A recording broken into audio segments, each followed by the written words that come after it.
All right, welcome back to the morning show here on Arise News. Yes, like we did tell you, Living in Bondage, the sequel to Living in Bondage, Breaking Free. The sequel to the 1992 Nollywood classic is a film which mirrors the Nigerian society. The star-studded film is seen from the directional interpretation of Ramsey Nouah. Our very own Sheitan Atigare was at the premiere and flies this report that tells the story of a man who joined a secret cult at the 6, joined again in enormous wealth, and after killing his wife in a ritual sacrifice, was later haunted by his dead wife's ghost. Let's take a look at this. We are live at the premiere of Living in Bondage, Breaking Free, the sequel. Almost 3 years after the initial release, Ramsey Nouah is back, this time as a director, to wow us. And a lot of us are wondering what this movie is going to be like. We are live at the IMAX cinemas here in Lekki Phase 1 to find out. And very soon, I'm going to be joined by a number of guests. I'm going to be asking them what they're expecting from the movie and just have fun. You know, it's a good night to be here. My name is Sheitan Atigare, and I'm going to be your host for the evening. Don't go anywhere. You're still watching Arise News. What are you looking forward to seeing? What are you expecting, knowing Ramsey Nouah and what he can bring to the table? First of all, I want to see how much I'll be moved in terms of being scared, because I was so scared. Every time I watched it, I was so scared, you know, and I want to see what Ramsey, the touch he put into it, because, you know, he told me something about it when he came to Atlanta and stuff like that. So I'm here to see that spice he put into it, you know. I'm here to see how far they went to the makeup and special effects. You know, back then we didn't have all of that. You know, so I'm just here for everything. Now that I'm even in the business, it makes it more interesting. I mean, the first one was so good because it was about the story.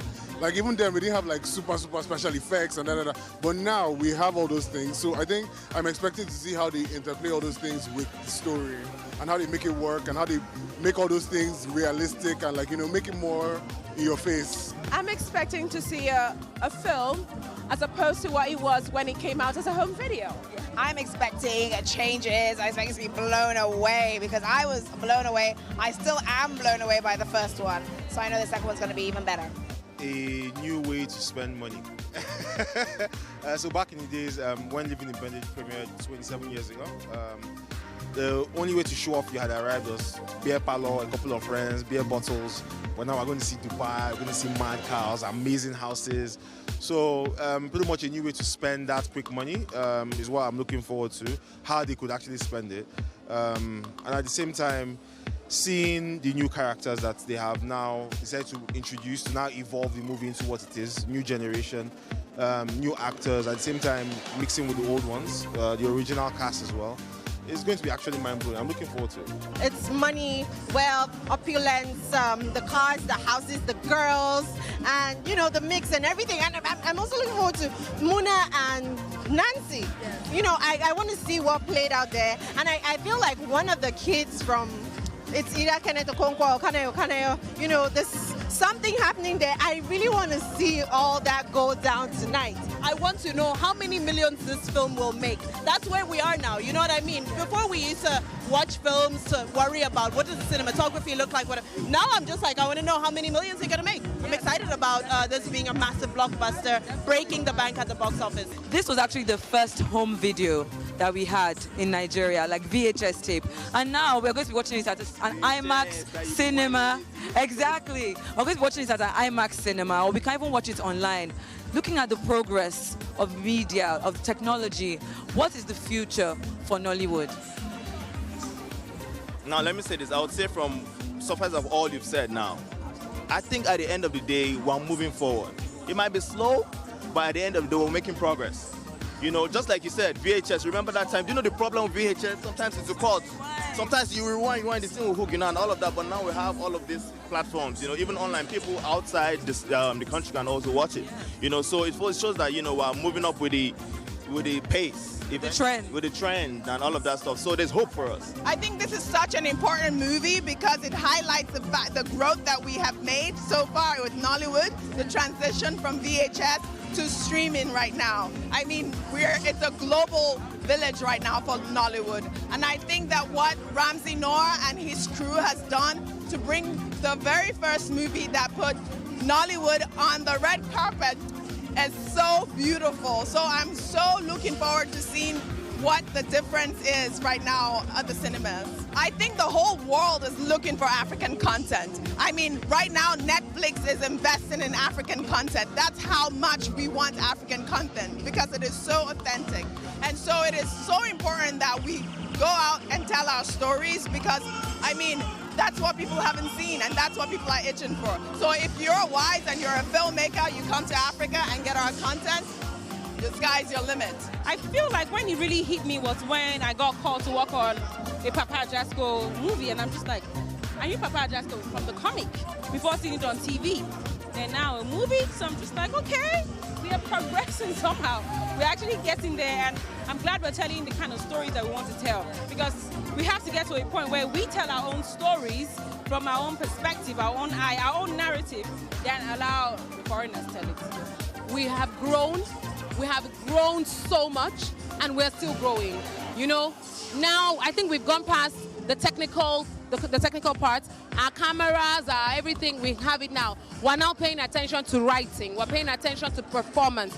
We're paying attention to authentic stories and stories that are global. That's what. So I think it's amazing, and I think now we're also breaking the barrier in the business aspect, how we're doing distribution and we're earning money, because that's one area where we still need a lot of growth.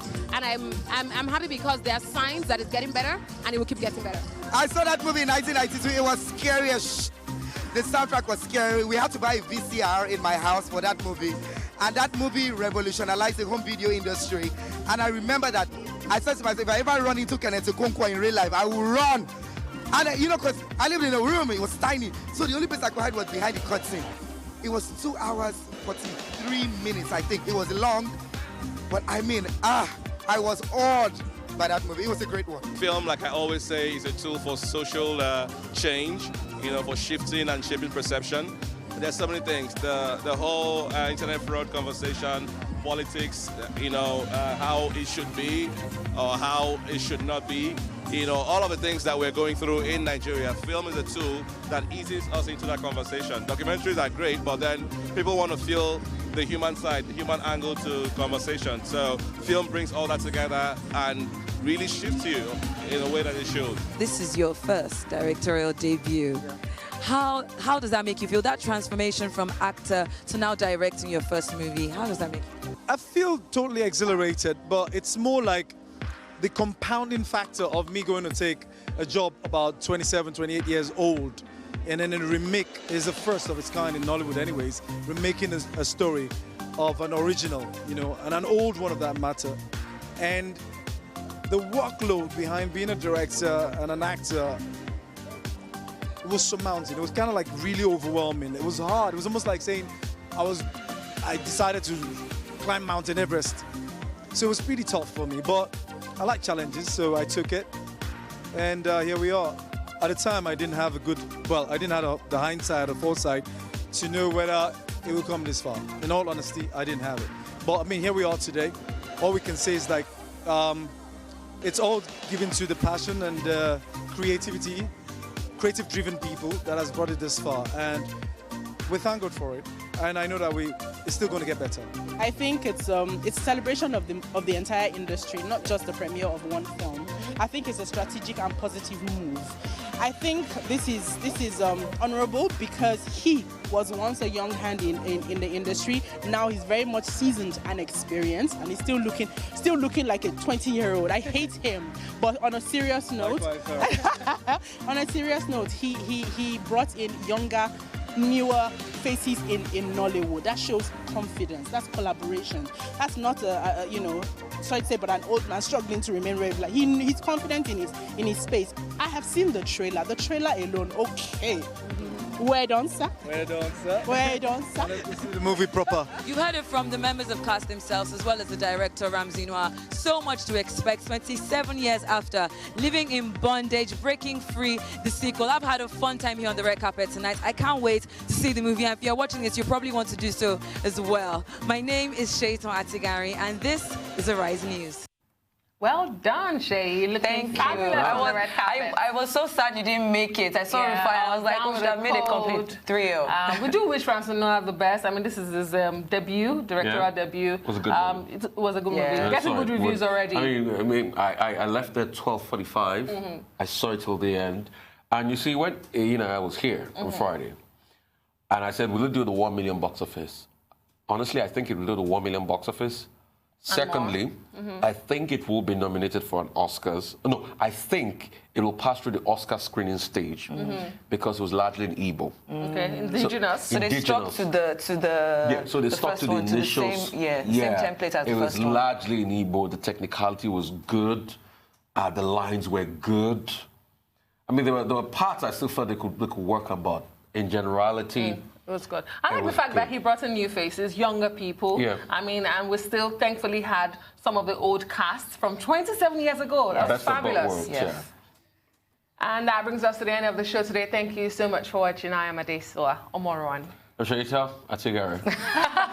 No, in honor of what you did. In honor of what I did. In honor of what you did. And in honor of Rufai watching the movie, I'm Rufai Osteni. Thank you for watching from my entire team here in Lagos. Enjoy the rest of your morning and, of course, the rest of your day. Goodbye.